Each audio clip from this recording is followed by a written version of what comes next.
পৃথিবীর জমিনে যখন মানুষকে আল্লাহ জিরো থেকে হিরো বানায়, চাওয়ালা থেকে প্রধানমন্ত্রী বানায়, নিঃস্ব পৃথিবীতে কেউ নাই। দেখেন না, আমাদের সমাজে একজন ছিল, বলতো পৃথিবীতে আমার কেউ নাই।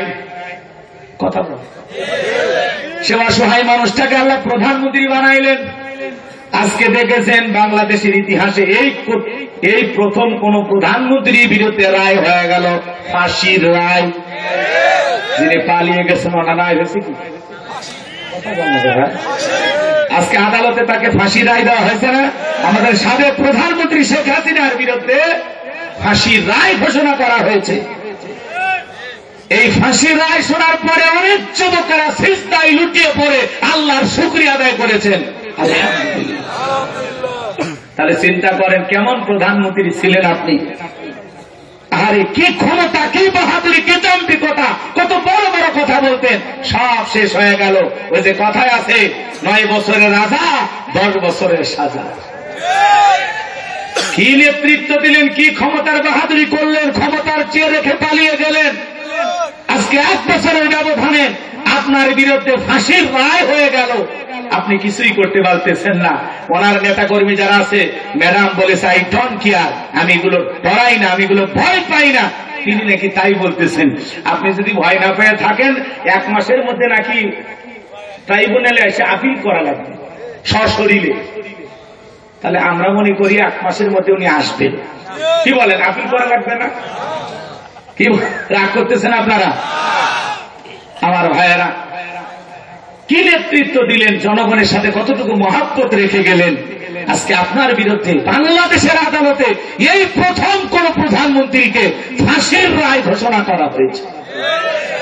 3 জনের মধ্যে আমাদের স্বরাষ্ট্রমন্ত্রী যিনি ছিলেন আসাদুজ্জামান খান কামাল, যিনি ওই যে কারওয়ান বাজার থেকে দৈনিক 2 কোটি টাকা হাদিয়া পাইত। কথা কি বুঝতে পারছেন? হাদিয়া না সাদা? এ কথা বলেন না কেন? আচ্ছা 2-1 মিনিট এগুলো বললে কি আপনারা রাগ করেন? সারা জীবন আমাদেরকে চুপ রাখাতে পারবেন? আপনাদের ভাবসাব কি?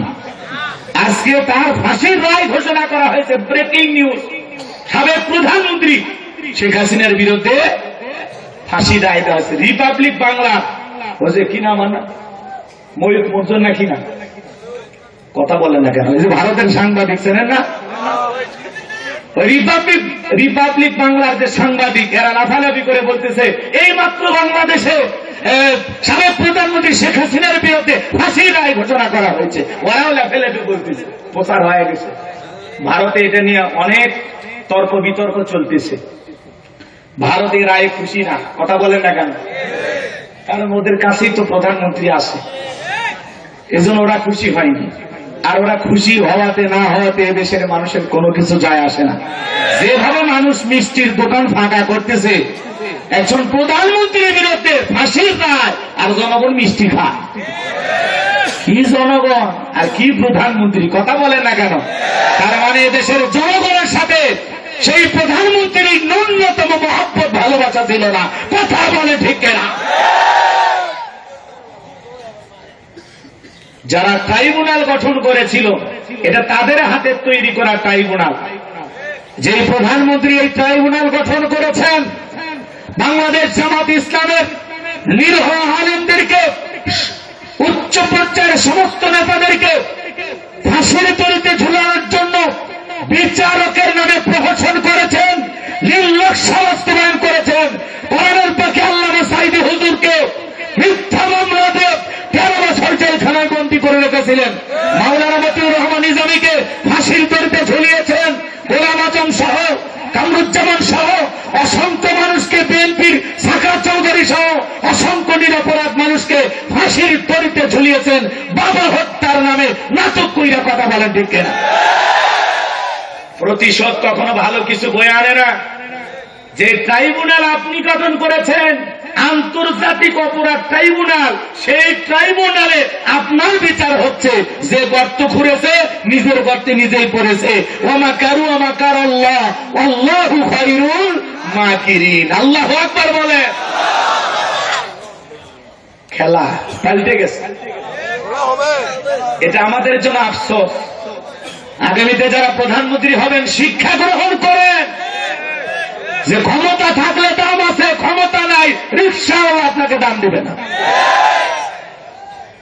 সাইদি হুজুর বলেছেন না যে ৭১-এর কোন মাটি কাদা সাইদির শরীরে লাগেনি। যারা মিথ্যা কলঙ্ক দিয়েছেন, অপবাদ দিয়েছেন, আজকে মিথ্যা মামলা দিয়েছেন, আরশের মালিক ও খানায় কাবার মালিক সাক্ষী থাকো, যারা আমার ইজ্জত হানি করেছেন জাতির সামনে তাদেরকে ল্যাংটা করে দিও। কি বাস্তবতা মিলে যায়নি? আল্লামা সাইদি হুজুরের ভবিষ্যৎবাণী মিলে নাই? যারা লোকি বৈঠা দিয়া 2006 সালে 28 অক্টোবর মানুষকে পিটায়া হত্যা করছে, সেই জানা যায় যে আল্লামা সাইদি হুজুর দোয়া করেনি। কথা বলেন না কেন? ওই জানা যায় দোয়া করেছে যে আল্লাহ স্বৈরাচার জালেম শাসকের এমন পতন দাও, এমন পতন দাও পুরো পৃথিবীতে ইতিহাস হয়ে থাকবে। প্রধানমন্ত্রী থেকে শুরু করিয়া এমপি মন্ত্রী এমনকি ইউনিয়ন পর্যায়ের পর্যন্ত নেতা পর্যন্ত পালিয়ে গেছে। কথা কোন ঠিক কিনা? মসজিদের হুজুর পর্যন্ত পালিয়ে গেছে। কথা বলে আজকে সব পড়ে আছে, ওনারা নাই আছে আছে বলেন ক্ষমতা নিয়ে আছে দেশটারে জ্বালাইয়া। কথা বলে না কেন? দেশে আগুন লাগাইয়া জনতারে জ্বালাইয়া, দেশে আগুন লাগাইয়া জনতারে জ্বালাইয়া, পালাইয়া সাইরা গেলে ঢাকা, গণভবনটা এখন ফাঁকা বগুড়ে, গণভবনটা এখন ফাঁকা। দেশে আগুন লাগাইয়া জনতারে জ্বালাইয়া, দেশে আগুন লাগাইয়া আলেমদের জ্বালাইয়া, পালাইয়া সাইরা গেলে ঢাকা, গণভবনটা এখন ফাঁকা বগুড়ে, গণভবনটা এখন ফাঁকা। ফাঁসি রায় হইয়া গেছে জনগণের কাছে এসে দাও না একবার দেখা। কথা কন, গণভবনটা এখন ফাঁকা। পুরো বাংলাদেশ পড়ে আছে, আপনারা আসেন তো, যে দিকটা মন চায় আপনি আসেন। কথা বলে না কেন? এজন্য বাজা যারা শাপলা চত্বরে আলেমদেরকে হত্যা করেছে, এদেশের অসংখ্য মানুষকে মিথ্যা মামলা হামলা দিয়ে জেলখানায় বন্দী করেছিল, ঘরে ঘরে চাকরি না দিয়া ঘরে ঘরে মামলা আর মানুষের লাশ পৌঁছে দিয়েছে। আল্লাহর বিচার, আয়না ঘর, জীবন এগুলো নাম আমরা শুনি নাই, ক্ষমতা হারানোর পরে শোনা গেছে। কষ্ট হচ্ছে আপনাদের? আমি একটু ঘটনা বলবো, রাগ করবেন? জিরো থেকে হিরো বানাই কে? নিঃস্ব অসহায় থেকে প্রধানমন্ত্রী বানাই কে? চারওয়ালা থেকে প্রধানমন্ত্রী বানাই কে? এদেশের সাবেক প্রধানমন্ত্রী শেখ হাসিনাকে ফাঁসির রায় দেওয়া হয়েছে। নরেন্দ্র মোদীর মাথা খারাপ, নরেন্দ্র মোদী খুশি হয় না। কথা বলে ঠিক কিনা? পুরো বিশ্ব তাকিয়ে দেখলো, যারা বিচারক তাদেরকে বিভিন্ন ভারতের নাম্বার থেকে যারা বিচারকের দায়িত্ব পালন করেছেন তাদেরকে হুমকি দেওয়া হয়েছিল যে এখনো সময় আছে, আপনার রায় থেকে সরে আসেন, আপনাদের পরিবারকে গুম করা হবে, আপনাদের উপরে বোমা নিক্ষেপ করা হবে। এই বিচারকদেরকে আমরা ধন্যবাদ জানাই, সেলুট জানাই, তারা আপোষ করে না। কথা বলে ঠিক কিনা? আর আমি আশ্চর্য হয়ে গেলাম, ওনার যিনি আইনজীবী, কথা বোঝেন নাই, শেখ হাসিনার যিনি আইনজীবী, ওই বেচারা বলতেছে এই রায়ে আমি কষ্ট পেয়েছি, আবার মুস্কি করে হাসতেছে। বুঝতে পারছেন? মানে উনি বলতেছে রায় আমি কষ্ট পাইছি, আবার মনে মনে হাসতেছে। সাংবাদিকেরা বলতেছে এই রায় নিয়ে আপনি কি সন্তুষ্ট? না, বলতেছে আমি কষ্ট পাইছি, কষ্ট পাই আবার মুখে হাসি। তার মানে ওই বেচারা নিজেও খুশি। ওনার যে আইনজীবী উনি নিজে ফাঁসি রায় হওয়াতে খুশি, না হলে উনি হাসে কে? আচ্ছা, মানুষ হাসে? ওনার তো রাগ খুব করে কথা বলার দরকার ছিল যে না, এ রায়ে আমরা কোনো মতেই খুশি হয়নি, উনি তো নিজে ইচ্ছা করে অপরাধ করেনি, এগুলো প্রশাসন করছে, অমুক তুমুক করছে, এখানে আমাদের সাবেক প্রধানমন্ত্রী শেখ হাসিনা কোনো মতে দায়ী ছিল না, তারপরে দুধ চাপানো হয়েছে, এটা একটা মিথ্যা রায় দেওয়া হয়েছে, এই রাম মানি না, মানব, এরকম রাগ করে বলার কথা ছিল। কিন্তু উনি বলতেছে এই রায় আমি কষ্ট পাইছি, আবার মুস্কি বলে হাসে।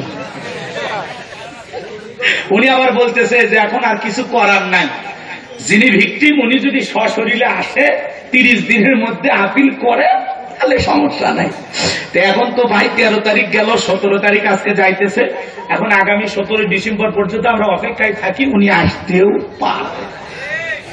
কারণ ওনার আবার জেদ আসে, বুঝছেন, জেদ আসে, আসতে পারে, কথা কন না কেন? আচ্ছা আসুক না, দেশের মানুষ বাইরে আর কতদিন থাকবে, আমাদের একটা মায়া আছে না, নিজের দেশ আসুক না ভাই, কথা কন। এরপরে জনগণ ঠিক করবে উনি প্রধানমন্ত্রী হবে না অন্য কিছু পাইবে, এটা জনগণ ঠিক করবে। রাগ করতেছেন আপনারা? এ কথা বলে কি কষ্ট পাইছে? তাকবীর দেন, লিল্লাহি তাকবীর। আমার ভাইয়েরা, জিরো থেকে হিরো বানাই কে?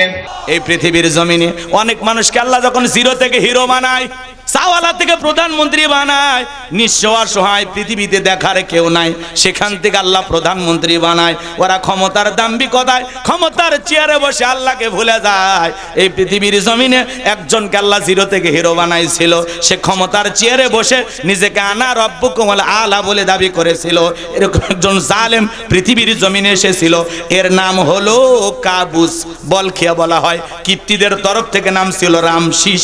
মিশরের বাদশাহ হওয়ার পর উপাধি নাম হলো ফেরাউন। এই ফেরাউন ছিল একটা ভবঘুরে যুবক, এলাকায় কোনো কাজকর্ম নাই। ভবঘুরে যুবক মানে বোঝেন না, কিছু কিছু ছেলে পেলে আছে দেখবেন, ইয়াবা ফেন্সিডিল গাঁজা মদ খায়া গাছক ধাক্কা মেরে কয় ভাইজান সাইড দেন। বউ যদি দরজা খোলে, উমুকের বাপ তুমি ঢোলকা, কয় মা তুই বুঝবো না, আজ একটু বেশি পরিমাণে মাল খাসি। এরকম নেশাখোর আছে না নাই? সন্ধ্যা হলে ঘরের দরজা বন্ধ করে জিকির করে, ইয়াবা ইয়াবা ইয়াবা। মা বাবা চিন্তা করে, বাবা এটা কিসের জিকির, কিসের টাকা? জ্বর সর্দি গলা ব্যথার ঔষধ নাকি? বলে কিচ্ছু বোঝার দরকার নাই, টাকা দে নইলে তোর মাথা ভাড়াবো। আছে না নাই? তবে গাইবান্ধার কোন ছেলেরা নেশা করে না, এটা আমি বিশ্বাস করি, কারণ গাইবান্ধার ছেলেরা জিন্দা শাহজালাল। রাগ করতেছেন নাকি আপনারা? এ বাজান, মাদককে না বলুন, যেই মুখে মা সেই মুখে মাদক তুলবো না। যারা মদ পান করবে, শরাব পানকারী, এরা জান্নাতে প্রবেশ করতে পারবে না। জান্নাতের ভিতরে মধুর নহর আছে, ঝর্ণা আছে, পানির দুধের নহর আছে, শরাবের নহর আছে। সুবহানাল্লাহ। খাইলে জান্নাতে যা খাবো, দুনিয়াতে খাওয়ার দরকার আছে? এজন্য যুবক, ইয়াবা ফেন্সিডিল গাঁজা মদ যারা পান করে, সেবন করে, যারা নেশাদ্রব্য পান করে, সমাজের মানুষ কি তাদেরকে সম্মান দেয়? কি কয়? নেশাখোর, টোকায়। ঘরের বউটাও দাম দেয় না। যারা নেশা করে এরা ভালো স্বামী হতে পারে না, ভালো সন্তান হতে পারে না, এরা বাবা হওয়ার যোগ্যতা রাখে না। কথা ঠিক না? এই জন্য যুবক, যদি আল্লাহর ভয় অন্তরে থাকে, আজ থেকে সিদ্ধান্ত নাও, ওই আজে বাজে উল্টা পাল্টা ফেন্সিডিল, হিরোইন এগুলো না খাইয়া ওই টাকাটা জমাও। ওই টাকা জমাইয়া বউকে যদি প্রত্যেক মাসে একটা করে 3 পিস দিতে পারো, কিছু না হোক 12টা মাসে 12টা বাসরাত পাওয়া যাবে। কথা কোন ঠিক কিনা? এই জন্য কোন কোন যুবক আছো, কোন দিন ইয়াবা ফেন্সিডিল গাঁজা মদ স্পর্শ করবা না, নিশাদ্রব্য কোনো কিছু খাইবা না। হাত তুলে ওয়াদা দাও, খাইবা না তো ইনশাআল্লাহ। আল্লাহ যুব সমাজকে হেদায়েত দান করেন, জোরে বলেন আমিন। আমার ভাইরা, এই ভবঘুরে যুবক চলে গেল ফেরাউন মিশরে। মিশরে যাওয়ার পরে সর্বপ্রথম হলো তরমুজের ক্ষেতের লেবার। এরপরে মিশরের সরকারের গোরস্থানের দারোয়ান লাগবে, ইন্টারভিউ চলতেছে। হাজার হাজার মানুষ লাইনের মধ্যে দাঁড়ায় গেছে। ওই কাবুস নামের ফেরাউনও লাইনের মধ্যে দাঁড়ায় গেছে। একে একে ইন্টারভিউ দিতে দিতে যখন ফেরাউনের পালা, ভালো করে বোঝার চেষ্টা করবেন বাজান গো আমার।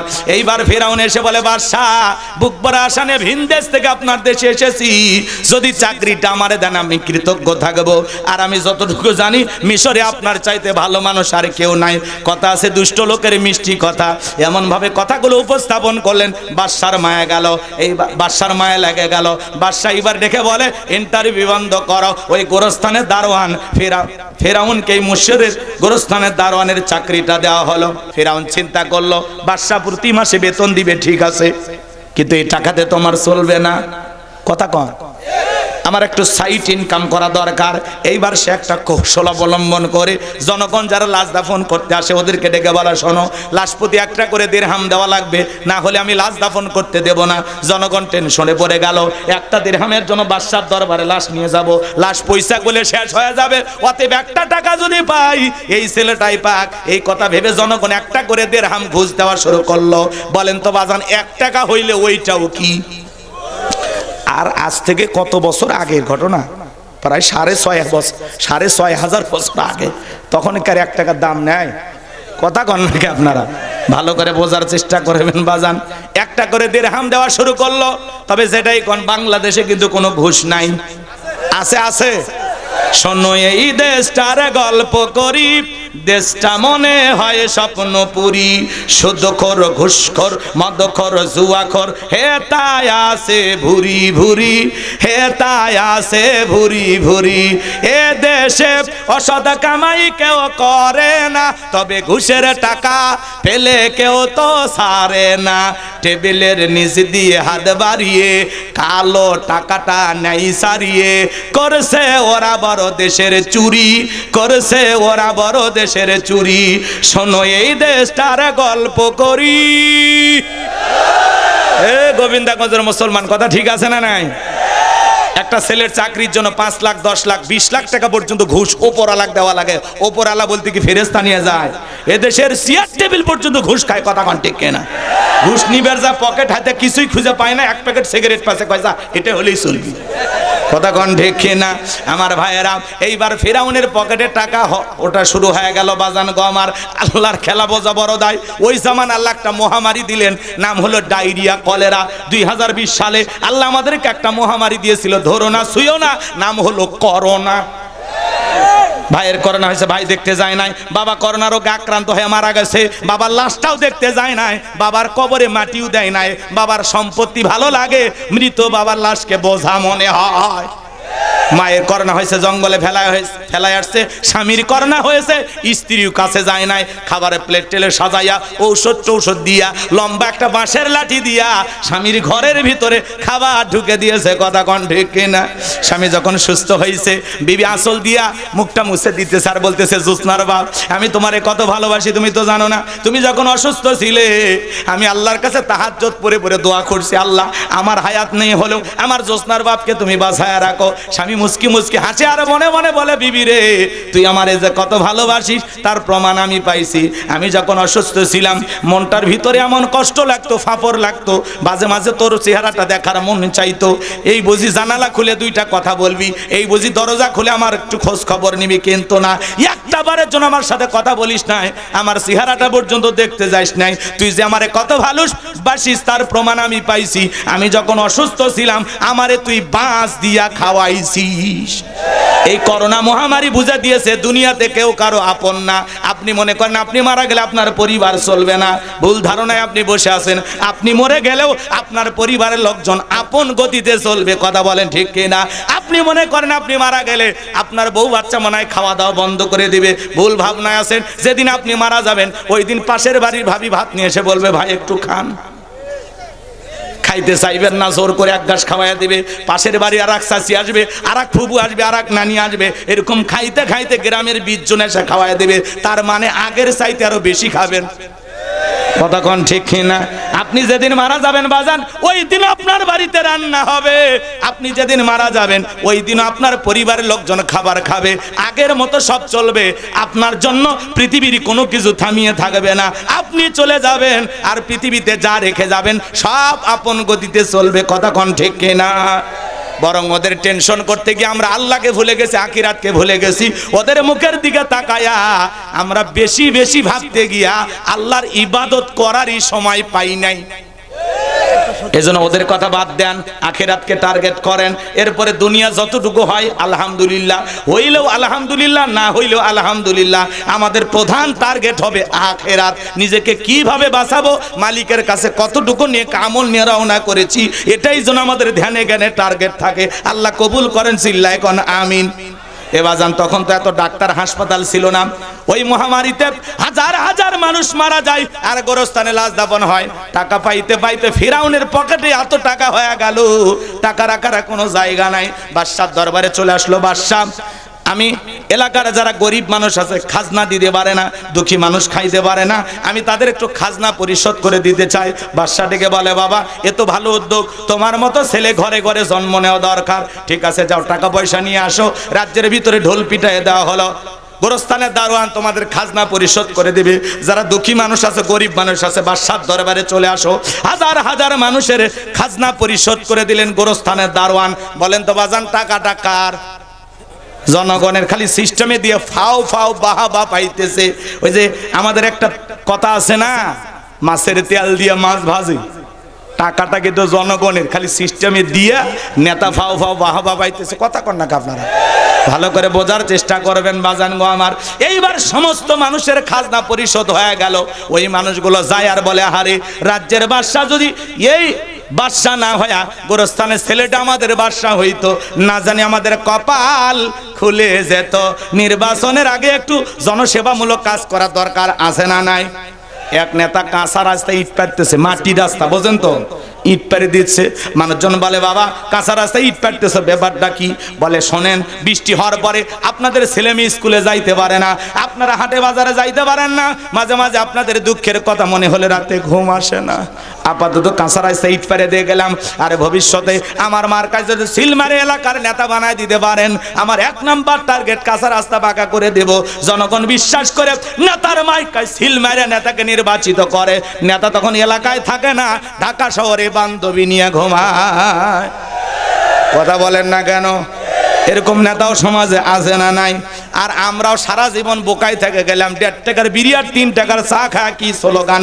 বল্টু ভাইয়ের চরিত্র ফুলের মতো পবিত্র, নামাজ পড়ে 1 ওয়াক্ত, গাঁজা খাই 5 ওয়াক্ত, গুমসুরিতে বাঁকা ভক্ত, শয়তানের 1 নাম্বার ভক্ত, হুজুরের জন্য খুবই শক্ত, সুজা খাই গরিবের রক্ত। নির্বাচনের আগে পোস্টার লেখা, গরিবের বন্ধু, ভোট দিয়ে দেখেন গরিবের কয় নাম্বার শত্রু। একটা বয়স্ক ভাতারা কাঠ নিবের গেলে 2-1 হাজার খায়। আছে না নাই? এই দোষ শুধু নেতাদের লিয়া লাভ নাই, জনগণের দোষ আছে না নাই? আমার এক নানি ছিল বাজান, এলাকায় গেছি নির্বাচনের কয়েকদিন পরে, বলে, নানা দোয়া করিস কেন?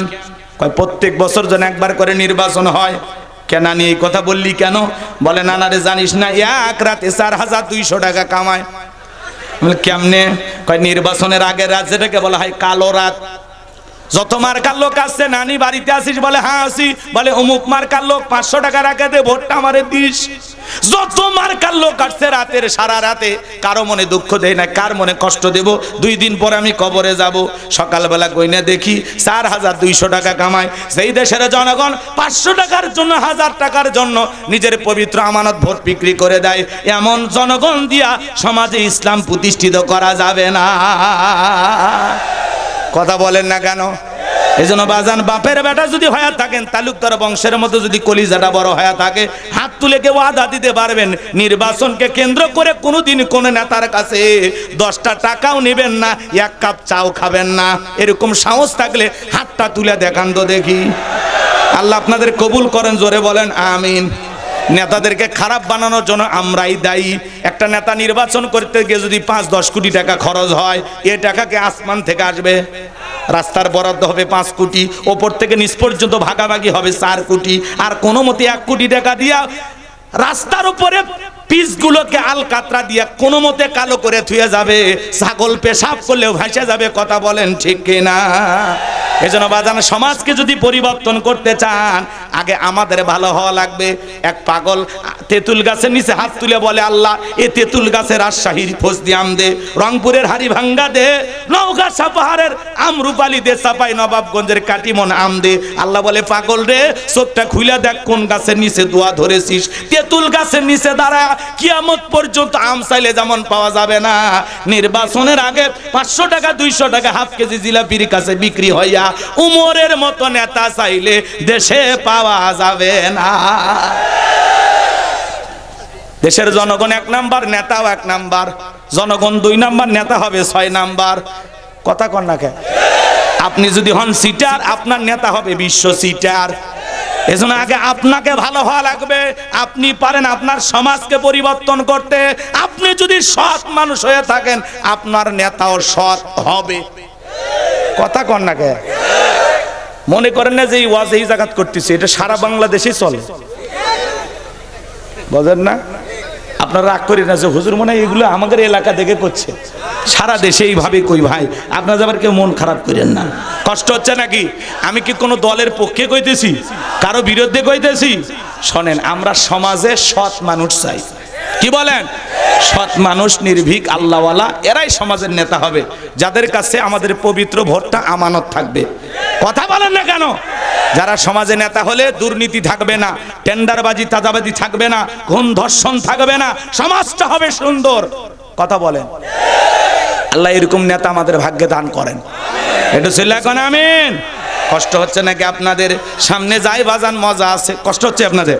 এজন্য বাজান, নির্বাচনের মার্কা থাকে যে কয়দিন, নেতার আনা গোনা সে কয়দিন, আছে না? এরকম আছে না? খালি পোস্টার বের হয়ে গেলে নেতা দেখবেন রাস্তাঘাটে সব জায়গায়, মাঝে মাঝে রাস্তার ভিক্ষুক মহিলাকে ধরে বলে, মা আপনার চেহারার মধ্যে আমি আমার মাকে খুঁজে পাই। দেখেন না কি কান্নাকাটি, স্বজন হারানোর ব্যথা, স্বজন হারানোর ব্যথা আর সন্তান হারানোর ব্যথা কিন্তু এক না। বাপ মাও কারো চিরকাল বেঁচে থাকে না, ও মরবেই। কিন্তু ওনার ছেলে কি মরছে, ওনার কি মেয়ে কি মরছে, কিন্তু যাদের মা সন্তানগুলো মারা গেছে, আবু সাইদের বাবাকে যা বলেন যে আপনার সন্তান হারিয়ে কেমন লাগতেছে, কথা কন না কেন? শহীদ আবু সাইদ জীবন দিয়েছেন, কোনদিন তার বাবা মা সন্তানকে ভুলতে পারবে না। বাবার কাঁধে সন্তানের লাশ, এটা পৃথিবীর সবচেয়ে ভারী বোঝা। মুগ্ধের মা বাবা জানে সন্তান হারানোর ব্যথা কত। ঢাকা শহরে যেই সন্তানটা ছাদে খেলতে গেছে, ওর বুকে যখন গুলি লাগে বুকটা ঝাঁঝরা হয়ে গেছে, ওই মা বাবা জানে সন্তান হারানোর ব্যথা কত। আর ওনারা টেলিভিশনের সামনে আইসা কান্নাকাটি করে। জাতি বুঝে গেছে নাটক কম করো প্রিয়, কথা কন ঠিক কিনা? এ নাটকে আর চলবে না। মাঝে মাঝে বলে দুনিয়াতে আমার কেউ নাই, বলতো না? আছে আছে আর আছে, সব রেখে চলে গেছে বাজান। এজন্য বাহাদুরি করতে নাই, ক্ষমতা কারো চিরকাল থাকে না, কথা বলেন। রাগ করতেছেন নাকি আপনারা? আমাদের পরিবর্তন হওয়া লাগবে। আমরা চাইছিলাম ম্যাডাম পদত্যাগ, আল্লাহ বলে কিসের পদত্যাগ? ওরা যে অন্যায় অপরাধ করেছে শুধু পদত্যাগ না, আমি আল্লাহ দেশ ত্যাগ করতে বাধ্য করব। যারা শাপলা চত্বরে আলেমদেরকে নির্বিচারে গুলি করেছিল, এই দেশের সোনার মানুষদেরকে ফাঁসির দড়িতে ঝুলিয়েছিল, মিথ্যা মামলা হামলা দিয়া অন্ত মানুষকে পর্যন্ত সুপ্রিম কোর্টে হাজিরা দিতে বাধ্য করেছিল, আজকে কি তারা আছে? সব রেখে ফেলে গেছে, কথা কন। আবার মাঝে মাঝে বলে আমি দেশের কাছে আছি, শর্ট করে ঢুকবো। ঢুকবেন তো বের হলেন কেন? যাওয়ার আগে বলে যান নাই, আসার আগেও বলার দরকার নাই। যে দিক দিয়ে মন চাই সেই দিক দিয়ে আপনি দেশে আসেন। এই যে 13 তারিখ গেল, আসার কথা ছিল, আসছে, খালি মিশে ওই বাচ্চাগুলো বার হয় মার খেলো। এই জন্য বলতেছি ভাইরে, দেশের মানুষ তোরা দেশে থাক, লুকে চাপে যে জায়গায় থাকিস থাক। নেত্রীর কথা শুনে আর রাজপথে নামিস না, খালি এখন মার হবি রে। জনগণ এখনো খেপে আছে, কথা কন ঠিক কিনা? আবু সাইদ মুগ্ধ শেষ হয়নি যুদ্ধ, কথা কন। এখন খালি জয় বাংলা কোলেই মার হবি, বুঝিচ্ছে না। রাগ করছেন তো? এই জন্য ভুল বুঝবেন না, ওইটা ভুলও ভেঙে দিলাম। রাগ করছেন? আগামীতে যেই দলেরই হোক একটা পুরুষ দরকার। এই যে পুরুষ ইউনুস সরকার আসছে, আলুর দাম কি 70 আছে? এই রে আলুর বরকত জানে না, স্টোরে থোয়ার জায়গা নেই। পুরুষ যদি থাকে দেশের উপরে আল্লাহর রহমত নাজিল হয়, কথা কন না কেন? তাহলে একটা সুদখোর প্রধান উপদেষ্টা, উনি গ্রামীণ ব্যাংকের মালিক। অনেকে কয় হুজুর আপনার সুদের ওয়াজ করে না। আমার বাপ খেলেও হারাম, গোলাম রব্বানি খাইলেও হারাম, ওটা ওদের শামীম কাছে লিঙ্কন ভাই খেলেও হারাম। হারাম হারামি, ওটা হালাল করার পদ্ধতি আমাদের জানা আছে। তো ধরেন উনি মুখে দাড়ি নাই, খুব বেশি আল্লাহওয়ালাও না, এইরকম একটা মানুষ যদি প্রধানমন্ত্রী হয়, আলুর দামের এই অবস্থা হয়, কি কর?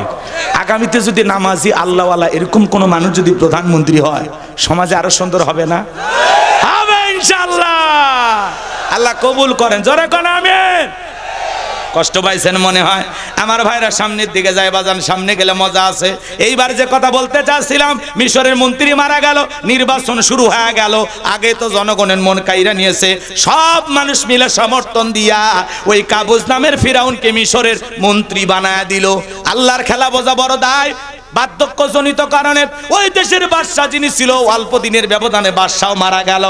এইবার ফিরাউন সমস্ত জনগণকে ডেকে বলে, আপনারাই বলেন মিশরের বাদশা হবে কে?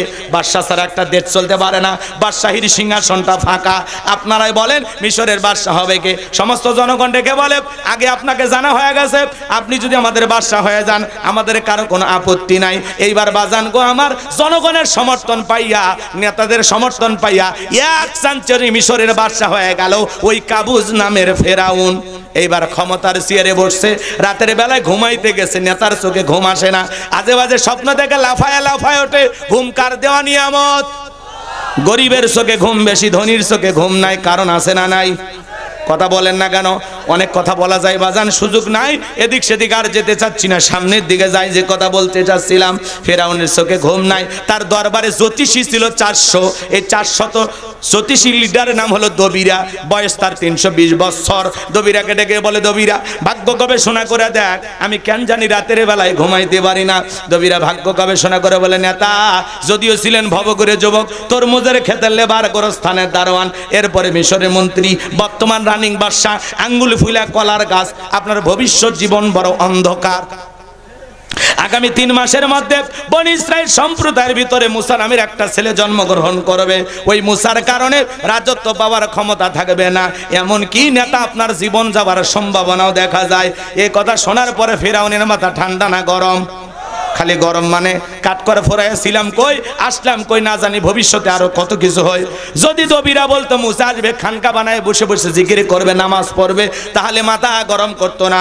আজও সমাজের দিকে তাকায় দেখবেন, যারা খানকানে বসে থাকে, হু হু জিকির করে, লাফালাফি করে, তালা বাবা, সালা বাবা, গামছা বাবা, লাউ বাবা, কদু বাবা, ওদেরকে কেউ টার্গেট করে না। যারা আল্লাহর জমিনে আল্লাহর দিনের বিজয় চায়, কোরআন সুন্নাহর হক কথা বলে, তাদেরকে মিথ্যা মামলা হামলা দিয়া জেলখানায় ঢুকানো হয়। কথা বলেন ঠিক কিনা? এবার জান গো আমার, গভীর মনোযোগ দিয়ে কথাগুলো শুনে যাবেন। কি তাকবীর দিলে বীর পুরুষের মতো দিন, কষ্ট হচ্ছে? থাক, আপাতত দেওয়ার দরকার নেই, পরে দিন। কষ্ট হচ্ছে? লিল্লাহি তাকবীর। শুনে যান বাজান, সামনের দিকে যাই। যে কথা বলতে চাচ্ছিলাম, হৃদয়ের কান পেতে কথাগুলো শুনবেন। এইবার ফেরাউন হামানকে লেখা বলে, এ হামান এই দিকে আয়। হামানের মাথায় কোনো চুল ছিল না, সাদে মাল নাই, বাম পাল্লট, পুরো মাথা ছিল ভারতের দমদম এয়ারপোর্ট। ডেকে বলে, হামান রে তাড়াতাড়ি করে বল। দবিরা কি বললো শুনলি না? আগামী 3 মাসের মধ্যে মুসা নামের একটা ছেলে জন্মগ্রহণ করবে, ওর কারণে রাজত্ব পাওয়ার ক্ষমতা থাকবে না, এটা তো মেনে নেওয়া চায় না, বল না কি করা যায়। দবিরা ডেকে বলে, নেতা টেনশন নেবার কোনো কারণ নাই, মাইট ইজ রাইট, জোরজার মুল্লুক তার, পাওয়ার রাজত্ব ক্ষমতা আমাদের হাতে, আমরা যা বলবো মিশরের জনগণ তাই মানতে বাধ্য। বলে, কি করতে চাস? এইবার হামান ডেকে বলে, নেতা যত ছেলে সন্তান জন্মগ্রহণ করবে সবাইকে জবাই করে করে পৃথিবীর জমিন থেকে বিদায় করে দেব, তা আপনার পথের কাটা মুসার জন্ম হবে না, আপনার আর কোনো টেনশন হবে না। এই কথা শোনার পরে ফেরাউন ডেকে বলে, হামান রে আসলেই তোর মাথায় বুদ্ধি আছে, তবে শোন, ছেলেগুলোকে জবাই করবি, মেয়েগুলোকে জবাই করবি না, কারণ ছেলেদের মধ্যে আমার শত্রু আছে, মেয়েদের মধ্যে কোনো শত্রু নাই। তার মানে চোর হলেও মানুষ ভালো, মোবাইল নিয়ে গেল, সিম কার্ড খুলে দিয়ে গেল, কথা কন ঠিক কিনা? এইবার সন্তান জবাই করা শুরু হয়ে গেল। 3 মাস অতিবাহিত হয়ে দেওয়ার পরে ফেরাউন ডেকে বলে, দবিরা এইবার গবেষণা করে দেখ, আমার পথের কাটা মুসা মরল না বাঁচলো। এইবার দবিরা ভাগ্য গবেষণা করে বলে, নেতা যদিও বনি ইসরাইল মায়ের বুক খালি কইরা 3টা বর্ণনা পাওয়া যায়, কেউ বলেছেন 20,000, কেউ বলেছেন 24,000, কেউ বলেছেন 80,000 শিশুকে হত্যা করেছেন, এত সন্তানগুলোকে জবাই করে বিদায় করে দিয়েছেন, কিন্তু আপনার পথের কাটা মুসা এখনো মরে নাই, মরে নাই, মায়ের কোলে জীবিত আছে, সুস্থ আছে, কিন্তু কোন এলাকা আছে, কার বাড়িতে আছে, এইটা বলার ক্ষমতা আমার নাই। বলেন আল্লাহু আকবার। ওয়া মাকারু ওয়া মাকারাল্লাহ ওয়াল্লাহু খায়রুল মাকিরিন। খেলাকার আল্লাহ চাই মুসারে বাঁচাইতে, আর ফেরাউন চাই মারতে, আর 14 গোষ্ঠী এক জায়গায় হয়ে মারতে পারবে? পারবে না। ভালো করে বোঝার চেষ্টা করবেন বাজান। এইবার ফেরাউন সমস্ত সেনাবাহিনীকে ধমক দিয়ে বলেন, যাও এলাকায় তল্লাশি চালাও, চিরুনি অভিযান চালাও, যেই জায়গায় মুসারে পাইবা ধরবার জবাই করবা, যাও। এত বেতন দিয়ে কিসব? আমার পথের কাটা এখনো দূর হলো না, যাও। সমস্ত সেনাবাহিনী চতুর্দিকে রওনা করলেন। একদল সেনাবাহিনী মুসা নবীর বাড়ির দিকে রওনা করেছেন। মুসা নবীর বড় বোন নাম তার মারিয়ম, ডেকে বলে, মা ওই যে ফেরাউনের সেনাবাহিনী দেখা যায় মা, আর বুঝি ভাইকে বাঁচানো গেল না। মুসা নবীর মা সন্তানকে কোলে নিয়ে দিক সেদিক দৌড়ায়, কে যেন এলহামের মাধ্যমে গাইবে আওয়াজ দেয়, বলে, মুসার মা তোমার ছেলেটাকে চুলার ভিতরে ফেলাইয়া দাও, কথা দিলাম গো তোমার ছেলেকে আবার তোমার কোলে ফেরাইয়া দেব। মুসা নবীর মার দেরি করলেন না, চুলার ভিতরে পয়গম্বরকে ফেলে দিলেন। এইবার ফেরাউনের সেনাবাহিনী পুরো বাড়ি তল্লাশি চালায়া তন্ন তন্ন করে খুঁজে বেড়া যখন চলে গেল, চোখের ভিতরে ছলছল পানি, ছেলেটাকে চুলার ভিতরে ফেলে দিলাম, না জেনে আমার মুসা পুরে মনে হয় কয়লা হয়ে গেছে। মায়ের অন্তরে সন্তানের জন্য মায়া দয়া আছে না নাই? মায়ের চাইতে দরদি কেউ হবে না রে গোবিন্দাগঞ্জের মুসলমান। এই পৃথিবীর জমিনে নিঃস্বার্থ ভালোবাসা দেয় মা আর বাবা। এই দুইটা মানুষের ভালোবাসার মধ্যে কোনো স্বার্থ থাকে না। এজন্য তাদের সাথে বেয়াদবি করা যাবে না, তাদের সাথে ভালো ব্যবহার করে তাদের দোয়া নেওয়া লাগবে। পিতা মাতার ওয়াজ করার আজকে সময় নাই, সামনের দিকে যাই বাজান। মুসা নবীর মা চুলার ভিতরে তাকায় দেখে মুসা নবী চুলার ভিতরে পড়ে মুস্কি মুস্কি হাসে, বলুন সুবহানাল্লাহ। সন্তানটাকে কোলের মধ্যে নিলেন, আবার যেন কে গাইবি আওয়াজ দেয়, বলে মুসার মা কতদিন জালেমদের ভয়ে লুকিয়ে রাখবা, সিন্ধুক একটা বানাইয়া দরিয়ার বুকে ভাসায় দাও, কথা দিলাম গো আবারও তোমার ছেলেকে তোমার কোলে ফেরায় দেব, জোরে কোন মারহাবা। মুসা নবীর মা টেনশনে পড়ে গেলেন, সিন্ধুক পাবেন কোথায়? কে যেন পরের দিন ভোরবেলা ডেকে বলে, মা আমি একজন মিস্ত্রি, তোমাদের কি মিস্ত্রি লাগবে? মুসা নবীর মা চিন্তা করে, এরকম মিস্ত্রি বলে কেউ তো কোনোদিন ডাক দেয় নাই। ও মিস্ত্রি এইদিকে আসো, তুমি কি বানাইতে পারো? তুমি কিসের মিস্ত্রি? মিস্ত্রি ডেকে বলে, মা আপনি যদি মনে করেন এমন একটা সিন্ধুক আপনার প্রয়োজন, যে সিন্ধুকের ভিতরে আপনার সন্তানকে তুলে দরিয়ার বুকে ভাসায় দিবেন, আপনি চাইলে এরকম একটা সিন্ধুক আমি বানায় দিতে পারি। মুসা নবীর মা ডেকে বলে, মিস্ত্রি তুমি তোমার মনের কথা বলেছো, এইরকম একটা সিন্ধুক কি তোমার দরকার? মিস্ত্রি ডেকে বলে, মা যন্ত্রপাতি এসে ধার দেবার জন্য পানি লাগতে পারে, আবার না হলেও চলবে, আপনি একটু ভিতর থেকে পানি নিয়ে আসেন। মুসা নবীর মা ভিতর থেকে পানি নিয়ে আসা দেখে মিস্ত্রি সুন্দর একটা সিন্ধুক বানায়া দাঁড়িয়ে আছে। এবার সিন্ধুকটা হাতের মধ্যে দিয়া মিস্ত্রি শুধু দৌড়ায়, পেছন থেকে ডাইকা বলে, মিস্ত্রি লোহার পয়সা কিনিবা না, কাঠের পয়সা কিনিবা না, তোমার পারিশ্রমিকের দামটা কিনিবা না। মিস্ত্রি ডেকে বলে, মা যারা বিপদে পড়ে আমি তাদের উপকার করি, বিনিময়ে টাকা পয়সা গ্রহণ করি না। মুসা নবীর মা ডেকে বলে, মিস্ত্রি এই বিপদের দিনে এত বড় উপকার করলা, লোহার পয়সাও নিলা না, কাঠের পয়সাও নিলা না, তোমার পারিশ্রমিকের দামটাও নিলা না, অন্তত তোমার নামটা বলে যাও, মাঝে মাঝে তোমার কথা মনে হলে আল্লাহর কাছে আমি তোমার জন্য দোয়া করব। মিস্ত্রি ডেকে বলে, মা আমি দুনিয়ার কোনো সাধারণ মিস্ত্রি না, আমি আল্লাহর ফেরেশতা, আমার নাম হলো জিবরাইল। এইবার সিন্ধুকের ভেতরে মুসা আলাইহিস সালামকে তুলে দরিয়ার বুকে ভাসায় দিলেন। আর মেয়ে মারিয়ামকে বলে, মা সিন্ধুক বাঁচতে বাঁচতে কই যায় খবর নিয়ে আসবি। সুবহানাল্লাহ। কষ্ট হচ্ছে বলবো, চলবে কিছুক্ষণ? লিল্লাহি তাকবীর। আমার ভাইয়েরা গভীর মনোযোগ দিয়ে শোনেন। এইবার সিন্ধুক ভাসতে ভাসতে চলে গেল ফেরাউনের ঘাটে। ওই দিন ফেরাউন তার প্রিয়তমা স্ত্রী আসিয়াকে নিয়ে আসছে সমুদ্র সৈকতে হাওয়া খাইতে। মাঝে মাঝে ফেরাউন কাফের হওয়ার পরে বউকে নিয়ে বিনোদন করতেন। আর আমরা কি করলাম? সিন্ধুকটা তুইলা সেনাবাহিনী যখন নেতার কাছে নিয়ে গেছে, ফেরাউন ডেকে বলে, সিন্ধুকটা খোলো দেখি। এইবার যখন সিন্ধুকটা খোলা হলো, সবাই তাকায় দেখে মনে হয় সিন্ধুকের ভিতরে পূর্ণিমার চাঁদ উদয় হয়েছে। আসিয়ার চক্ষু শীতল হয়ে গেল। ফেরাউন ডেকে বলে, তরবারি আন, জবাই করে, এইটাই মুসা। আসিয়া বলে, থামো, খালি মারা শিখছো, এতগুলো যে মারলা তাও কি তোমার শান্তি হইল না? এই ছেলেটাকে আমি মারতে দেব না। স্বামী গো, তোমার কাছে প্রশ্ন করি, এই যে সিন্ধুক দেখা যায়, এমন কাঠ কি তোমার দেশে পাওয়া যায়? ফেরাউন সিন্ধুকটা নেড়ে ছেড়ে বলে, বিবি রে, এইরকম সিন্ধুক আমি কেন, আমার বাপ দাদা 14 পুরুষও কেউ দেখে নাই। আসিয়ে বলে, স্বামী এটা ভিন দেশে কারো সন্তান, বাঁচতে বাঁচতে আমার দেশে এসেছে, এই ছেলেটাকে আমি মারতে দেব না। এই ছেলেটাকে আমাদের পালক পুত্র হিসেবে লালন পালন করতে চাই। জোরে কোন মারহাবা। কথা আছে, যেখানে বাঘের ভয় সেখানে রাত হয়। যারে খুঁজতেছো মারার জন্য, আল্লাহ তোমার দায়িত্ব তো তারই লালন পালন করার জন্য। জোরে কোন মারহাবা। স্ত্রী বায়না করছে, কি করবে? অনেক কঠিন স্বামী বইয়ের কাছে দুর্বল হয়ে যায় না, কথা কয় না, কথা কয়। আসিয়া বলে, এই ছেলেকে আমি লালন পালন করবো, এ হবে আমাদের পালক পুত্র, একে আমি মারতে দেব না। ফেরাউন বলে, ঠিক আছে যা, এতগুলো মারলাম, মুসা খুঁজে পাইলাম না, বউ একটা বায়না করছে, যা মাইনা নিলাম। এইবার আসিয়া বলে, স্বামী শুধু ছেলে দিলে হবে না, রাজ্যের ভিতরে ঢোল পেটায় দাও। ফিরাউনের ছেলে সন্তান যে দুধ পান করাবে, মাসে মাসে বেতন দেওয়া হবে। রাজ্যের ভিতরে ঢোল পেটানো হলো। হাজার হাজার মহিলারা লাইন দিয়েছে, মুসা নবীকে কোলের মধ্যে নাই, স্তন কোলে মুখ লাগায় দেয়। আল্লাহ নবী মুসা আলাইহিস সালাম কোন মহিলার স্তনে দুধ পান করে না। চিৎকারে মেরে বলুন মারহাবা। সমস্ত নারীরা ব্যর্থ হয়ে চলে গেল। ওই যে মুসা নবীর বড় বোন নাম তার মারিয়ম, ঈসা নবীর মায়ের নাম মরিয়ম। কথা কনে, ঈসা নবীর মায়ের নাম মারিয়ম ছিল। আর মুসা আলাইহিস সালামের বড় বোনের নামও মারিয়াম ছিল। ভালো করে বোঝার চেষ্টা করবেন বাজান। এইবার ফিরাউন কি সুন্দর মুসা নবীর মায়াবী চেহারা দেখা মায়া লাগছে, কাফের হওয়ার পরে সুমা খাওয়ার নিয়তে একটু ঠোঁটটা বাড়াইতে চায়, কষি হাত দিয়া এমন একটা চর থাপ্পড় গালের মধ্যে বসায়া দিছে, ফিরাউন চিৎকার মেরা উঠছে।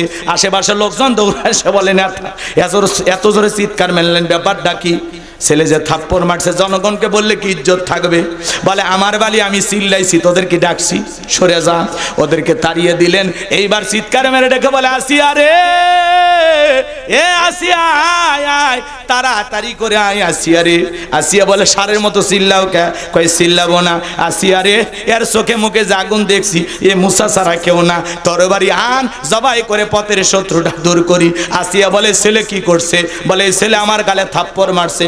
আসিয়া বলে ঢং করা জায়গা পাও না, এই ছোট মানুষ কোনোদিন গালে থাপ্পড় মারতে পারে? ফেরাউন দেখে বলে বিবি রে, কেমনে তোরে বুঝাবো?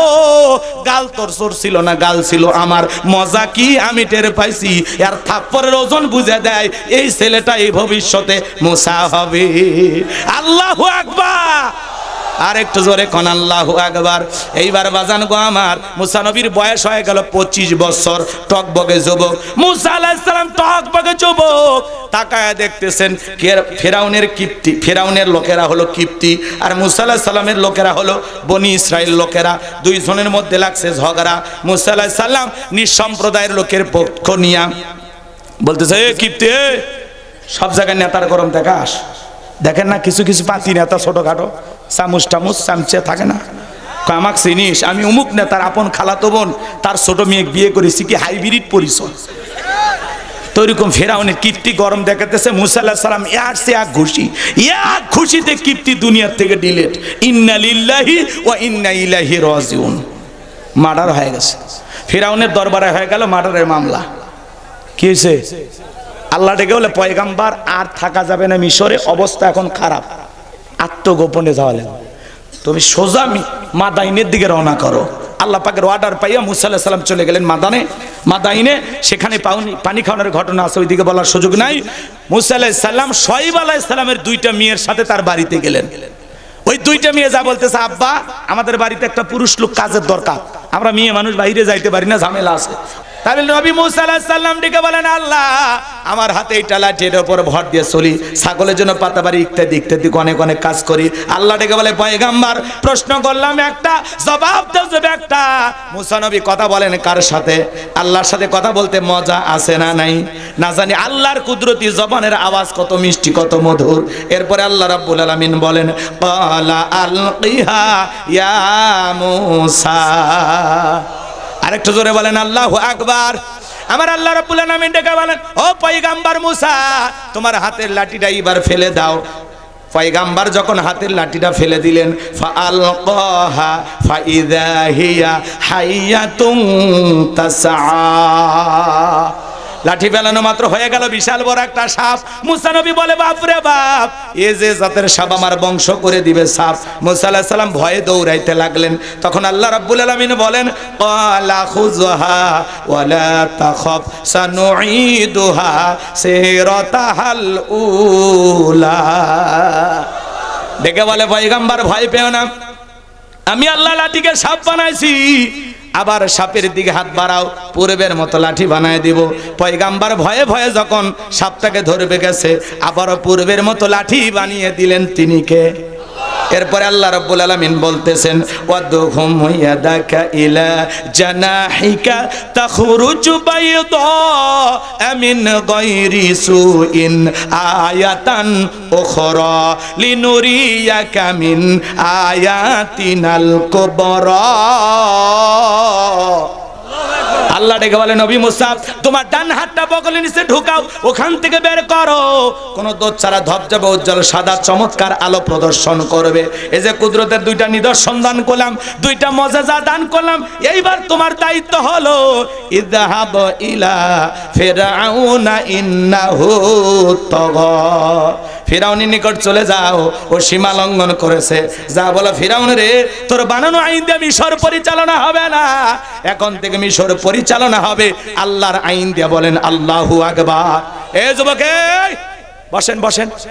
এ বাজান, 10-15 মিনিট আর দেওয়া যাবে না? আমাদের অতিথি বসে আছেন, কথা বলবেন, একটু কষ্ট হচ্ছে আপনাদের। শোনেন, ফিরাউন ক্ষমতার চেয়ারত বসে আছে না, ওয়াক চেয়ারত রেখে গেলে ঘুম হবে, কথা কন না আপনারা। ওয়াক চেয়ারত থেকে নামিয়া মিশরের জাদুঘরে প্যাকেট করে দিয়ে বের যাওয়া লাগবে। তা আলোচনাটা ওই দিকে নিয়ে যাবেন না। এই যে সামনে সেমিফাইনাল খেলা, এরপরে ফাইনাল খেলা, কয়েক মিনিটের মধ্যে আমি শেষ করে দিব। গোবিন্দাগঞ্জের মানুষ, এই হাজার হাজার জনতেন, আমরা একটু আল্লাহর কাছে তাহাজ্জুদের সময় একটু দোয়া করতে চাই। আমার এলাকার মানুষ, আপনাদের সাথে দেখা হয় না, অনেকদিন পর দেখা হয়েছে, এই জন্য প্রাণ খুলে একটু কথা বলতেছি নিজের মনে করে। আর নিজের এলাকায় যদি ওয়াজ ভালো মতো না করি তো করবো কোন জায়গায়? মনের দুঃখ মানুষ কার কাছে কয়? আপন মানুষের কাছে বলে না? তো একটু বলতে দেয়। আমি কি লাইন ভুলে গেছি না ঘুরে ফিরে আবার লাইন মতোই আওয়াজ করতেছি? হ্যাঁ হ্যাঁ, লিল্লাহে তাকবীর। আর মাঝে মাঝে একটু এলোমেলো করি আপনাদেরকে একটু মজা দেওয়ার জন্য। কষ্ট হচ্ছে চাচা? ও চাচা, ঠিক আছে বসেন, আর বিরক্ত করবেন। এই যুবক, বসো। এই ভাতিজা, না এই কয়েক মিনিট। হাই রে, আর প্যান্টি মাখিয়ে যাবে নাকি? লিল্লাহে তাকবীর। কয়েকটা আয়াত পড়বো এখন, খালি কষ্ট হচ্ছে আপনাদের আমার ভাইয়েরা। এরপরে আল্লাহ রাব্বুল আলামিন পয়গম্বর মুসাকে বললেন, যাও ফিরাউনের নিকট চলে যাও, ফিরাউনের নিকট যা দিনের দাওয়াত দাও, যা বলো, ফিরাউন রে তুমি সীমা লঙ্ঘন করেছো। কি করেছো? সীমা লঙ্ঘন করেছো। এখন আর তোমার আইন দিয়া এই সমাজ রাষ্ট্র চলতে পারে না, এই সমাজ রাষ্ট্র চলবে আল্লাহর আইন দিয়া। পয়গম্বর ডেকে বলে, আল্লাহ আমি ফিরাউনের দরবারে মার্ডার কেসের আসামি, গেলেই তো ফাঁসি দিয়ে মারবে। আমার আল্লাহ ডেকে বলে, মুসা ভয় পাওয়ার কোনো কারণ নাই, আমি আল্লাহ যার সাথে আছি, আগুনে কেউ পোড়ায়াও মারতে পারবে না, পানিতে ডুবাইও মারতে পারবে না, হাজারো দিন রিমান্ডে নিয়াও ওরা মুমিনের মুখের হাসি কেড়ে নিতে পারবে না। আমি আল্লাহ যার সাথে আছি, কেউ তাকে ফাঁসি দিয়ে মারতে পারবে? কষ্ট পাচ্ছেন নাকি আপনারা? এইবার পয়গম্বর ডেকে বলে, আল্লাহ সবাই লাগবে। আমার আল্লাহ বলে, অবশ্যই নবী বানাইছে, এটা তোমার দায়িত্ব, তোমাকে দাওয়াত দিতেই হবে। পয়গম্বর তখন আল্লাহর কাছে দোয়া করলেন, ক্বালা রাব্বিশরাহ লি সাদরি ওয়া ইয়াসসিরলি আমরি ওয়াহলুল উকদাতাম মিন লিসানি ইয়াফকাহু কওলি ওয়াজআলনি ওয়াজিরাম মিন আহলি হারুন আখি।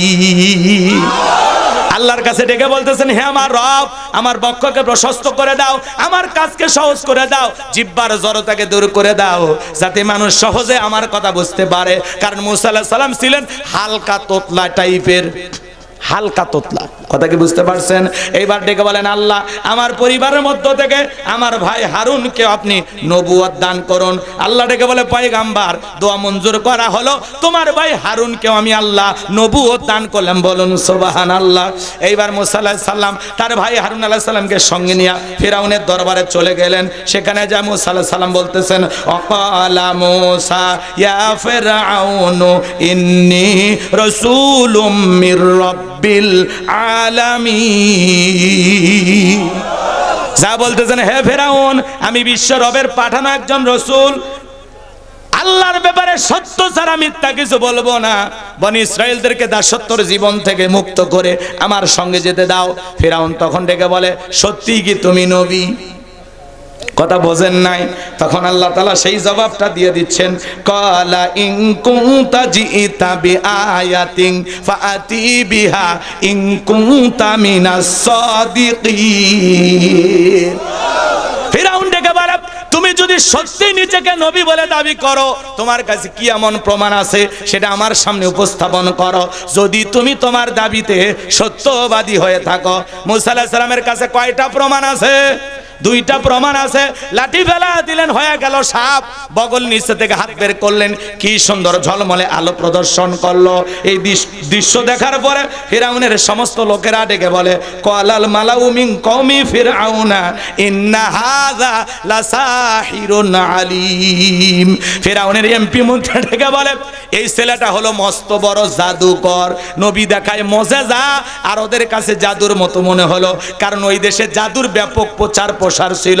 আমার ভাইয়েরা, এইবার ফিরাউন সবাইকে ডেকে বলে, তোমরাই বলো, এই ছেলে জাদুর ভয় দেখায়া আমাদেরকে দেশ থেকে বিতাড়িত করতে চায়, ক্ষমতার চেয়ার দখল করতে চায়, তোমরাই বলো এখন কি করা যায়। সমস্ত এমপি মন্ত্রী ডেকে বলে আপাতত ওই দুই ভাইকে ছেড়ে দেন, ও যেহেতু জাদু দেখাইছে আমরাও জাদুর খেলা দেখাবো, নির্দিষ্ট একটা দিনে তাকে ডাকা হবে। এইবার তারা কি করলো জানেন? ইয়াতু বিকুল্লি সাহিরিন আলিম, শহর বন্দর থেকে দক্ষ দক্ষ জাদুঘরকে ফিরাউনের দরবারে উপস্থিত করা হলো। এইবার জাদুঘরেরা খেলা দেখানোর আগে ডেকে বলে, নেতা আপনার শত্রু মূসাকে যদি পরাজিত করতে পারি আপনি আমাদেরকে কি পুরস্কার দিবেন, বেনিফিটটা কি, লাভটা কি? তখন ফিরাউন পুরস্কার ঘোষণা করলো, ক্বালা নাআম ওয়া ইন্নাকুম লামিনাল মুকাররাবিন। বলল তোমরা যদি মূসাকে পরাজিত করতে পারো এই দরবার হবে তোমাদের বসবাসের জায়গা, এইখানে তোমরা আরাম আয়েশে বসবাস করতে পারবা। যারা ফুটপাতে খেলা দেখায় ওরা যদি রাজপ্রাসাদে জায়গা পায় নেতার আর কিছু লাগে? কথা বলে না কেন? এইবার সেমিফাইনাল খেলা শুরু হয়ে গেল, হাজার হাজার দর্শক খেলা দেখার জন্য উপস্থিত হয়ে গেছে। সমস্ত জাদুঘরে ডেকে বলে, ও নবী মুসা, জাদুর তন্ত্র মন্ত্র আগে আমরাই নিক্ষেপ করব নাকি তুমি নিক্ষেপ করবা? মুসা আলাইহিস সালাম ডেকে বলে, ওস্তাদের মার হবে শেষ রাতে, তোমরাই তোমাদের জাদুর বান নিক্ষেপ করো। এইবার তারা জাদুর বান নিক্ষেপ করলো, বাঘ বানালো, ভাল্লুক বানালো, রশি বানাইলো, মানুষের চোখে মুখে পর্যন্ত জাদুর বান নিক্ষেপ করলো। জাদুর তন্ত্র মন্ত্র নিক্ষেপ করতে করতে ওদের চালান পাতি শেষ। জাদু যে আরেকটা দেখাবে এরকম মন্ত্রই জানা নেই। এইবার তারা বললো, ও নবী মুসা, আমরা জাদু দেখান শেষ, এবার তুমি তোমার জাদু দেখাও। ওরা মনে করছে ওদের মতোই হয়তো বা মুসা নবীও জাদু দেখাবে, কিন্তু আল্লাহ তাআলা কি বলেন? ওয়া ওয়াহাইনা ইলা মুসা আন আলকি আসাকা ফাইযা হিয়া তালকাফু মা ইয়াফিকুন। আরেকটু জোরে কোন আল্লাহু আকবার। আল্লাহ কি বললেন? আল্লাহ বলতেছেন আমি ওহির মাধ্যমে মুসা নবীকে জানায় দিলাম, ও নবী মুসা হাতের লাঠিটা ফেলে দাও। পয়গম্বর মুসা আলাইহিস সালাম হাতের লাঠিটা ফেলে দিলেন, হয়ে গেল বিশাল বড় সাপ। যেই সাপের ঠোঁটটা নিচুতে, ওপরের ঠোঁটটা 80 ফিট উঁচুতে, এক নিঃশ্বাসে ফিরাউনের জাদুকরের সমস্ত জাদুগুলো খাওয়ার পরে ডেকে বলে, ফিরাউন আরো কি আছে? এই দৃশ্য দেখার পরে ফিরাউনের পিছনে রাস্তা দিয়ে গরম হাওয়া বের হয়ে গেছে। মুসা আলাইহিস সালামের এই দৃশ্য দেখার পরে এদিক শোনেন, জাদুকররা বুঝতে পেরেছে নবী মুসা আলাইহিস সালাম যেটা দেখালো এটা দুনিয়ার কোন জাদুর তন্ত্র মন্ত্র নয়, এটা জাদুর দাদু। মারহাবা কোন? ডাক্তার ডাক্তার চেনে, বক্তা বক্তা চেনে, হুজুর হুজুর চেনে, নেতা নেতা চেনে, শিক্ষক শিক্ষক চেনে, স্বর্ণকার স্বর্ণকারকে চেনে, চোর চোরকে চেনে, দালাল দালালকে চেনে, স্বর্ণকার আর একটা স্বর্ণ ব্যবসায়ীকে চেনে। জাদুকরও বোঝে যে কোনটা জাদু আর কোনটা জাদু না। আল্লাহু আকবার বলেন। এইবার তারা কি করলো জানেন? ওয়া উলকিয়াস সাহারাতু সাজিদিন, সবাই সিজদায় মাথা নত করলেন। আল্লাহু আকবার কোন? সমস্ত জাদুকররা ঘোষণা করলেন, ক্বালু আমান্না বিরাব্বিল আলামিন রব্বি মুসা ওয়া হারুন। তারা বলল আমরা ঈমান আনলাম বিশ্বের রবের প্রতি যিনি মুসা এবং হারুনের রব। বলেন আল্লাহু আকবার। আর একটু জোরে বলেন আল্লাহু আকবার। সমস্ত জাদুকররা যখন মুসলমান হয়ে গেল, জালেম ফিরাউন তখন ডেকে বলে, আমার অনুমতি ছাড়া ঈমান গ্রহণ করলা, আমি তোমাদের হাত কেটে নেব, পা কেটে নেব, শুলিতে চড়াবো, ফাঁসি দিয়ে মারবো। জালেমেরা যখন পারে না তখন দেয় হুমকি। কথা বোঝেন নাই? ভালো করে বুঝবেন বাজান গো আমার। এইবার মানুষ দলে দলে কালেমা পড়ে মুসলমান হয়ে গেল। ফিরাউনের মাথা গরম হতে লাগলো। শেষ কথা, ফাইনাল খেলা শুনে যান। এইবার ফিরাউনের বিশাল একটা বাহিনী নিয়ে আল্লাহর নবী মুসা আলাইহিস সালাম এবং তার উম্মতদেরকে আক্রমণ করেছেন। পয়গম্বর মুসা আলাইহিস সালাম উম্মতদেরকে নিয়ে দৌড়াইতে দৌড়াইতে দরিয়ার নিকটবর্তী স্থানে পৌঁছে গেছেন, একেবারে দরিয়ার কিনারায়। উম্মতেরা ডেকে বলে, পয়গম্বর হয় ফিরাউনের সেনাবাহিনীর হাতে মরা লাগবে, আর না হয় দরিয়ার পানিতে চুবে মরা লাগবে। মুসা আলাইহিস সালাম ডেকে বলে, এখানে শুধু আমরাই নাই, আমাদের সাথে আরেকজন আছেন। তিনি কে? আল্লাহ ডেকে বলে, নবী মুসা হাতের লাঠি দিয়ে দেখেছো এতদিন সাপ হয়, ওই লাঠি দিয়ে সমুদ্রে পানিতে আঘাত করো, আমি আল্লাহ তোমাদের জন্য ভিআইপি রাস্তা বানায় দেব। বলেন আল্লাহু আকবার। মুসা আলাইহিস সালাম রাস্তা, এদিক খেয়াল করেন, বাড়ি মারলেন, রাস্তা হয়ে গেল। আল্লাহ ডেকে বলে, নবী মুসা তুমি তোমার অনুসারীদেরকে নিয়ে সুন্দরভাবে বিশাল সমুদ্রের রাস্তা পাড়ি দাও। পয়গম্বর উম্মতদেরকে নিয়ে নিরাপদে দরিয়া পার হয়ে গেলেন। আল্লাহু আকবার। এইবার ফিরাউন তার সেলা সামুন্ডা নেতা কর্মী নিয়ে আসে, দেখে বিশাল সমুদ্রের বুকে ভিআইপি রাস্তা, ও মনে করছে আর বাপ দাদা বানায় গেছে। সবাইকে নিয়ে বলতেছে সবাই ওঠো, সবাই ওঠো, এই রাস্তা দিয়ে গেছে, সবাই ওঠো। সবাইকে নিয়ে দরিয়ার মধ্যবর্তী স্থানে যখন পৌঁছে গেছে, ভালো করে বুঝবেন, একই রাস্তা, ইমানদারদের জন্য নিরাপদ, জালেমদের জন্য গজব, মরণের ফাঁদ। আল্লাহ ডেকে বলে সমুদ্রের পানি তুই তোর খেলা দেখা। সমুদ্রের পানি হুকুম মানে কা? সমুদ্রের বুকে উথাল পাতাল ঢের সৃষ্টি হয়ে গেল। আল্লাহু আকবার বলেন। এইবার ঢে ঢে ফেরাউনের সেলাসা মুন্ডিয়া যা ছিল পানি খায়া চুবে মরে সব শেষ, বেঁচে আছে বড়টা। বড়টাকে কথা কয় না, বড়টাকে ফেরাউন মরার আগে কি নাটক করতেছে দেখছেন? ভালো করে বুঝবেন, সেই নাটকের কথা আল্লাহ রাব্বুল আলামিন জানিয়ে দিলেন। ফেরাউন পানি খাইতেছে, ওই সময় আল্লাহ রাব্বুল আলামিনের কাছে বলতেছেন, কত সুন্দর করে আল্লাহ তাআলা সেই কথা জানায় দিলেন, ক্বালা আমানতু আন্নাহু লা ইলাহা ইল্লাল্লাযী আমানাত বিহি বানু ইসরাঈলা ওয়া আনা মিনাল মুসলিমিন। ফেরাউন তখন ডেকে বলতেছে, আল্লাহ আমি ঈমান আনলাম, তুমি ছাড়া কোনো মাবুদ নাই, তুমি ছাড়া কোনো ইলা নাই। বনি ইসরাইল যে আল্লাহর প্রতি ঈমান এনেছে, আমিও সে আল্লাহর প্রতি ঈমান আনলাম। ও আনা মিনাল মুসলিমিন, আল্লাহ আমি আত্মসমর্পণ করলাম, আমি তো মুসলমান হয়ে গেছি। ফেরাউন কি কয়? সমুদ্রের বুকে পানি খাইতেছে আর কি কয়? ও আনা মিনাল মুসলিমিন, আল্লাহ আমি মুসলমান হয়ে গেছি, আর পানি খাওয়াইও না। আচ্ছা বলেন তো, ওই সময় যদি ফেরাউন মুসলমান হয়, আপনার আমার মুসলমান হয় দাম আছে? আল্লাহ কি আর ঈমান কবুল করছিল? ও তো ঠেলাই পড়ে বাঁচার জন্যই কথা বলতেছে। ও যে কথা আছে, ঠেলার নাম বাবাজি। তখন আল্লাহ তাআলা কি সুন্দর জবাব দিয়েছিলেন, এ ভাই তুমি এত অস্থির হয়েছে, এই বসো, এ তো বীর সৈনিক, বাপরে বাপ, যুদ্ধ করবে নাকি? বসো বসো। আল্লাহ তাআলা কি সুন্দর জবাব দিয়ে বলেন, এদিক আল্লাহ কি বললেন শোনেন শোনেন। আল্লাহ বলেন, আল আনা ওয়াকাদ আসাইতা ক্বাবলু ওয়া কুনতা মিনাল মুফসিদিন। আল্লাহ বলতেছেন, এখন এর আগে কি করেছো? নাফরমানি করেছো, বিশৃঙ্খলা সৃষ্টি করেছো, ক্ষমতার দাম্ভিকতায় 40 বছরের শিক্ষা ব্যবস্থা বন্ধ করে রেখেছো, ঘরে ঘরে মূর্তি ঢোকায়া দিয়েছো, ঘরে ঘরে মূর্তি ঢোকায়া দিয়েছো। তোমার বাড়ি দাসী, আমি আল্লাহকে রব বলে স্বীকার করার কারণে গরম তেলে চোবায়া বিদায় করছো। তোমার স্ত্রীকে রব বলে স্বীকার করার কারণে, আমি আল্লাহকে রব বলে স্বীকার করার কারণে তোমার স্ত্রীকেও তুমি হত্যা করেছো, নির্যাতন জুলুম চালিয়েছো।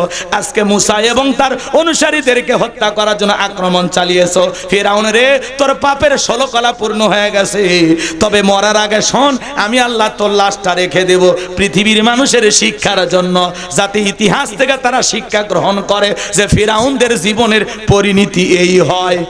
আজও মিশরে শোনেন, এই দরিয়ার বুকে পৃথিবীতে সর্বপ্রথম যার লাশটা ভেসে উঠছিল তার নাম ফিরআউন। কথা কয় না? ফিরআউনের লাশটা ভেসে উঠেছিল। আজও মিশরের জাদুঘরে ফিরআউনের লাশ আছে না নাই? জোরে বলেন আছে না নাই? মুসা প্রেমিকেরা যায় আর ওই মিশরের জাদুঘরের লাশটা দেখার পর এই সেই ফেরাউন মার জুতে 50,000 1,20,000 টাকা দামের জুতে ছুঁড়ে মারে। সুটকি ফেরাউন, এটা তো শুকে শুকে সুটকি হয়ে গেছে। সুটকি ফেরাউনক দেখে যদি জুতে মারে, জেতা ফেরাউনক পাইলে ওর চামড়া দিয়ে ডুগডুগি বাজায়। তো কথা বলেন ঠিক কিনা?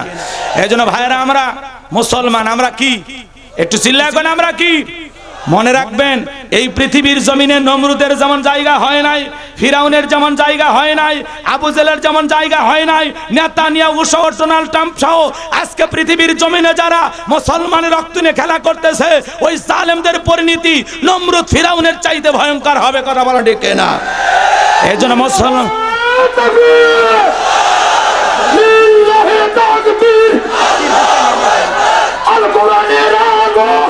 আমার গোবিন্দাগঞ্জের মুসলমানেরা, মুখের ভিতরে জিহ্বা আছে আর দাঁত আছে। বলেন তো বাজান, মাঝে মাঝে দাঁতের ফাঁকে যখন ময়লা আটকে যায়, এই দুর্বল জিহ্বা বারবার ওই জায়গায় নখ কইরা দাঁতের ফাঁক থেকে ময়লাটা দূর করে। কিন্তু এই বেঈমানদার সুযোগ পাইলে মাঝে মাঝে জিভ বারে, কামড় বারে, 3-4 দিন পর্যন্ত ব্যথা থাকে। কথা বলেন ঠিক কিনা? আপনারা বলেন তো বাজান, মানুষ যখন বৃদ্ধ হয়ে যায় মুখ থেকে জিহ্বা খুলে পড়ে নাকি দাঁত? কথা বলেন না কেন? দাঁত এত শক্তিশালী তাও খুলে পড়ে যায়। অবস্থাটা হলো এরকম। তাম পৃথিবীর জালেমেরা, বেঈমানেরা দাঁতের মতো যতই শক্তিধর হোক না কেন, ওই জালেমদের আজ হোক কাল হোক পরাজয় বরণ করতে হবে। আর যে দুর্বল অসহায় মুসলমানদের উপর নির্যাতন করতেছে, এই দুর্বল অসহায় মুসলমানেরাই শেষ বিজয়ের হাসি হাসবে, শেষ বিজয়ের মালা মুসলমানদের গলা আল্লাহ পরিয়ে দিবে। সেই বিজয়ের জন্য যদি কখনো জীবন দেওয়া লাগে, ইসলামের জন্য, দ্বীনের জন্য, কোরআনের জন্য, কারা কারা জীবন দিতে প্রস্তুত? হাত তুলে দেখান, হাত তুলে দেখান। লিল্লাহি তাকবীর, লিল্লাহি তাকবীর। আল্লাহ আমাদের জীবনকে ইসলামের জন্য কবুল করুন। হাত সোজা করেন, সোজা করেন। আমি কি হাত নামাইতে বলেছি? এতক্ষণ ধরে আমি আলোচনা করলাম। আমার প্রিয় গোবিন্দগঞ্জের মানুষ, হাত যারা তুলে আসেন, বলেন তো আমরা এখন তাহাজ্জুদের সময় আল্লাহর কাছে দোয়া করলে কবুল হবে কিনা? আল্লাহ প্রথম আসমানে আসছে, আল্লাহ দোয়া কবুল করবেন। আমি আপনাদের কাছে অনুরোধের ভাষায় বলবো, এই বছরে হয়তো আপনাদের এলাকায় আসার সুযোগ হবে না। আল্লাহর কাছে আমি আপনাদেরকে নিয়ে একটু দোয়া করতে চাই। আপনাদের মা বাবা, পিতামাতা, ভাই বোন সবার জন্য দোয়া হবে, এলাকাবাসীর জন্য দোয়া হবে। আল্লাহর রাস্তে সবাই হাত নামান, সবাই হাত নামান। আমাদের প্রিয় প্রধান অতিথি, আপনাদের গোবিন্দগঞ্জের প্রিয় অভিভাবক, তিনি এসেছেন, এখন কথা বলবেন আপনাদের সামনে। আজকের এই প্রোগ্রামের সম্মানিত প্রধান অতিথি, উনি কথা বলার পরেই আমরা মুনাজাত করবো ইনশাআল্লাহ। একজন উঠবেন না। বিনয়ের সহিত পায়ে হাত দিয়ে অনুরোধ করি, আমি আপনাদেরকে অনেক ভালোবাসি কোরআনের কারণে। কথা বলেন না কেন? কার কারণে?